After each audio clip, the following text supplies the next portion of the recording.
সুস্থতা আল্লাহ তাআলার সবচেয়ে বড় নিয়ামত।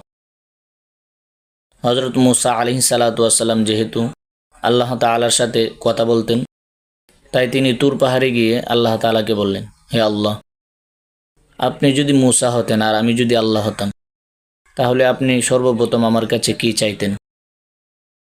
তখন আল্লাহ তাআলা তার জবাবে বললেন, হে মুসা, এটা তো কোশ্চিন কালেও সম্ভব না যে তুমি আল্লাহ হবে আর আমি মুসা হব। তখন মুসা আলাইহিস সালাতু ওয়াস সালাম আবারও বললেন, অল্প সময়ের জন্য ধরেন যে আপনি মুসা আর আমি আল্লাহ, তাহলে আপনি আমার কাছে কি চাইতেন? তখন আল্লাহ তাআলা বললেন, হে মুসা, আমি যদি মুসা হইতাম তাহলে আমি তোমার কাছে সর্বপ্রথম সুস্থতার নিয়ামত চাইতাম।